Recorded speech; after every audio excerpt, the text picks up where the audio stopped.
Well, more speculation has been raised on the reasons for NATO's intervention in Libya. And as RT's Laura Emmett reports, the organisation may have been trying to prevent Gaddafi from burying the American buck.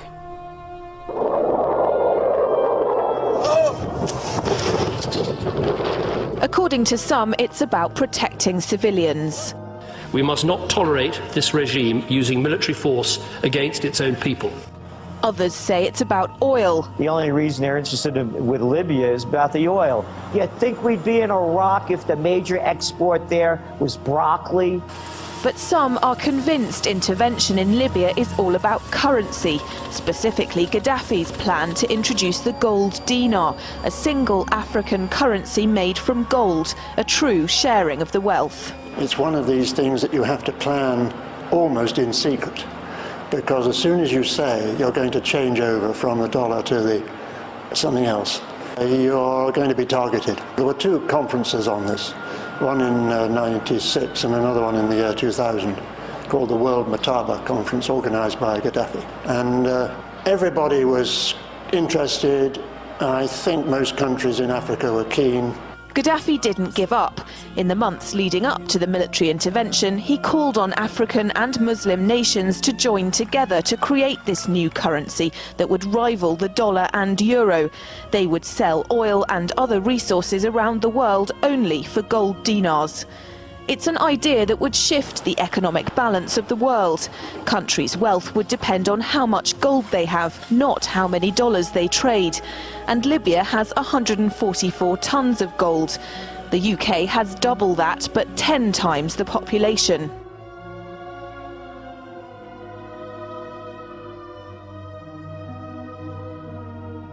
But I do have one question. During the crisis or any time that you're aware of, has the Federal Reserve or Treasury participated in any gold swaps arrangements?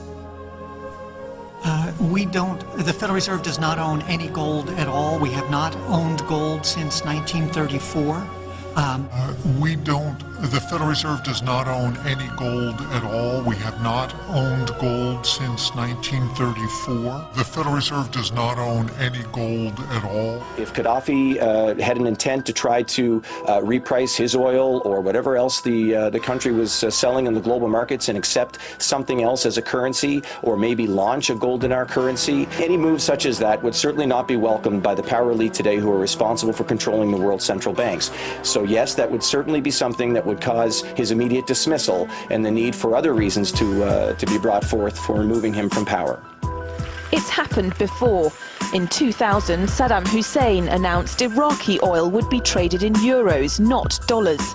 Sanctions and an invasion followed. Some say because the Americans were desperate to prevent OPEC from transferring oil trading in all its member countries to the euro.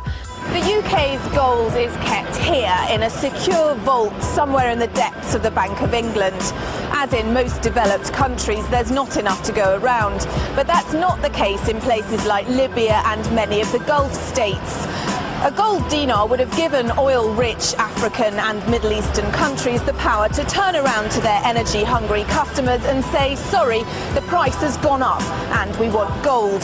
Some say the US and its NATO allies literally couldn't afford to let that happen. Laura Emmett, RT, London. President Obama unequivocally putting Muammar Gaddafi on hold in a phone call to German Chancellor Angela Merkel. The president said Gaddafi was using mass violence as his only means of staying in power, that Gaddafi had lost legitimacy, and for the first time that Gaddafi should leave now. And late last night, the White House rolled out new sanctions against Libya, blocking bank accounts and freezing the assets of Gaddafi, his regime, and Senior and his children. The president had held back on calling for Gaddafi to step down until U.S. citizens were safely out of the country. Today, the president intensified the pressure. Russ. Joel Brown at the White House. Well, right now, diplomats the world over are scratching their heads on how to manage the situation in Libya. And on top of sanctions, Colonel Gaddafi now faces the possibility of a no-fly zone over his country. British Prime Minister David Cameron said he would work with his allies on preparations for such a plan and would not rule out the use of military assets. At the same time, the United States is also repositioning its naval and air forces around Libya. The BBC's diplomatic correspondent James Robbins is following that part of the story. These extraordinary pictures, apparently from the town of Misrata, suggest the scale of violence in parts of Libya as ground is fought over. And these images are thought to come from the same town, as Colonel Gaddafi's regime is squeezed both by the scale of rebellion and increasing global pressure on him to give up now. First, the diplomatic pressure. How are you? Nice to meet you. In Geneva, foreign ministers focused on newly announced European Union sanctions. They're important because 85% of Libya's energy exports are to Europe. Hillary Clinton said no military action was pending, but at Westminster the Prime Minister made clear the option of enforcing a no-fly zone over Libya is being worked on. We do not in any way rule out the use of military assets. We must not tolerate this regime using military force against its own people. And in that context, I've asked the Ministry of Defence and the Chief of Defence Staff to work with our allies on plans for a military no-fly zone.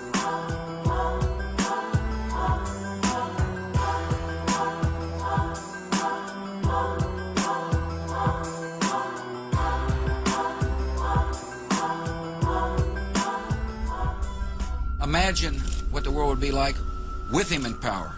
The idea is to try to help change the Middle East. Now look, part of the reason we went into Iraq the main reason we went into Iraq at the time was we thought he had weapons of mass destruction. It turns out he didn't, but he had the capacity to make weapons of mass destruction. But I also talked about the human suffering in Iraq, and I also talked the need to advance a freedom agenda. And so my answer to your question is that imagine a world in which Saddam Hussein was there, stirring up even more trouble in a part of the world that had so much resentment and so much hatred that people came and killed 3,000 of our citizens. You know, I've heard this theory about, everything was just fine until we arrived, and then, kind of stir up the hornet's nest theory. It just doesn't hold water as far as I'm concerned. The terrorists attacked us and killed 3,000 of our citizens before we started the freedom agenda in the Middle East. What did Iraq have to do with what? The attack on the World Trade Center. Nothing, except for it's part of, and nobody's ever suggested in this administration that Saddam Hussein ordered the attack. We must not tolerate this regime using military force against its own people. And in that context, I've asked the Ministry of Defence and the Chief of Defence Staff to work with our allies on plans for a military no-fly zone. But reviving an Iraq-style no-fly zone and imposing it over Libya would take time. Huge questions have to be answered first. Under whose authority would it be imposed? The UN has so far ruled out backing military action in this crisis, and NATO is only in the very early stages of considering it. But financial pressure on the Gaddafi regime will build, slowly but steadily. It's now estimated that 80% of Libya's oil fields are in rebel hands. Over time, Colonel Gaddafi will run out of cash. It's fundamentally important. There really is nothing else in the economy apart from oil, which is why I think that the international oil companies will be invited back by the next regime when it takes over. The greatest pressure on Colonel Gaddafi is internal, from his own people. He's lost large parts of his country to the rebellion, with the east of the country fully in opposition hands. Libya's second city, Benghazi, was the first to fall. There's been fierce fighting at Misrata, particularly to control the airbase.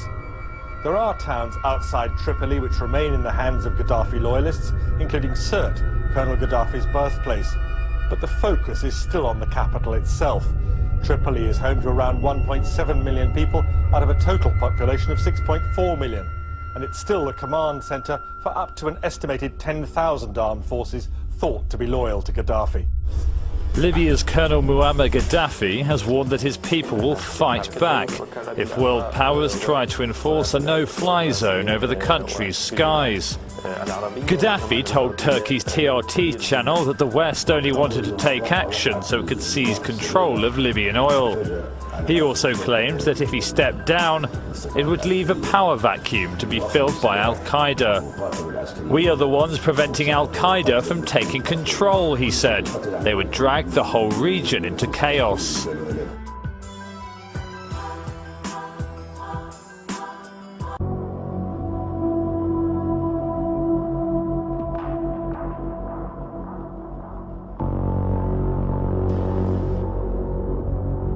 was Colonel Gaddafi's first interview for Western journalists since this crisis started. He agreed to see the BBC, ABC News from the United States, and the Sunday Times. He was fairly relaxed throughout the interview, which was held in a restaurant overlooking Tripoli port. He said the UN sanctions resolution against Libya was illegitimate. And then he was asked if he'd ever leave the country. As if anyone would leave their homeland, he said. In recent years, you've had a rapprochement with Western countries. You've had important Western leaders like Tony Blair coming here. But now there are Western leaders who are queuing up to say that you should go. Do you feel a sense of betrayal about that? Of course it's betrayal, he said. They have no moral. Mr. Gaddafi said, we didn't understand the Libyan system. No, I understand the system that you have here, but internationally you're regarded as You don't understand the system here. No. Don't say I understand. You don't understand. And the world don't understand the system here. The biblical system here. The authority of the people. You don't understand it. But how do the people show their authority then? Because some who've gone out onto the streets to protest say that your people have shot at them. No demonstration at all in the streets. أنت شفت مظاهرات? Did you see demonstrations? Yes, I have, yes. Where? I saw some today. I saw some in Zawiya. Yesterday I saw demonstrations. Are they supporting us? No, they're not supporting us. They are us. not against us. Some were against you and some were for No one against us. Against me for what? Because I am not president. They love me, all my people with me. They love me all. But if they do love They will die to protect me, my people. If you say they do love you, then why are they capturing Benghazi and they say they're against you there? Why are they in... It is Qaeda, not my people. It is Qaeda. Al-Qaeda? Qaeda, yes. They came from outside. So they're the people pulling down the posters and putting up the flag of the king? It's Al-Qaeda, he said. They went into military bases and seized arms, and they're terrorizing the people. The people who had the weapons were youngsters. They're starting to lay down their weapons now as the drugs Al-Qaeda gave them wear off.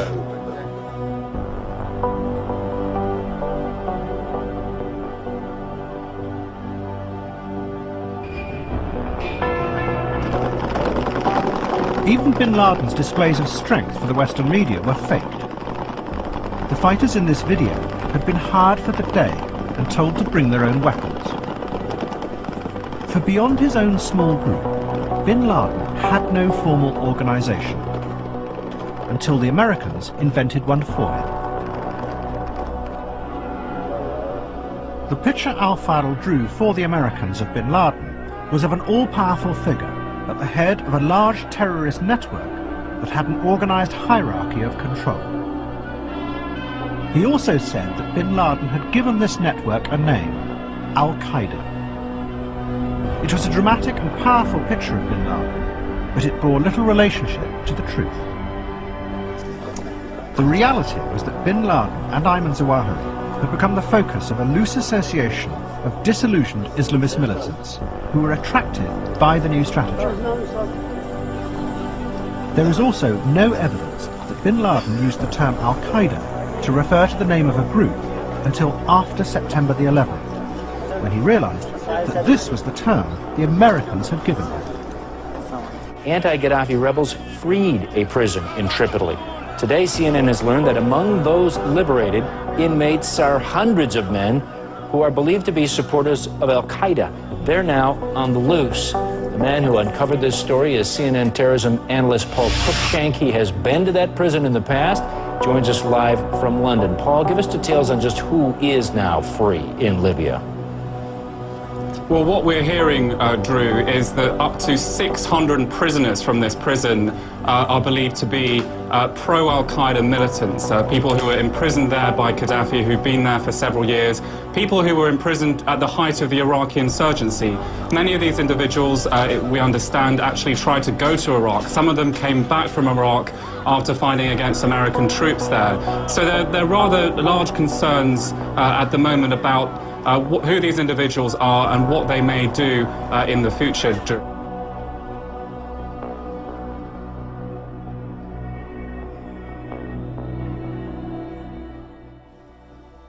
US President Barack Obama called on Muammar Gaddafi to stop the bloodshed and fighting in Libya, as rebels and forces loyal to him continue to clash on Monday. Although it's clear that Gaddafi's rule is over, he's still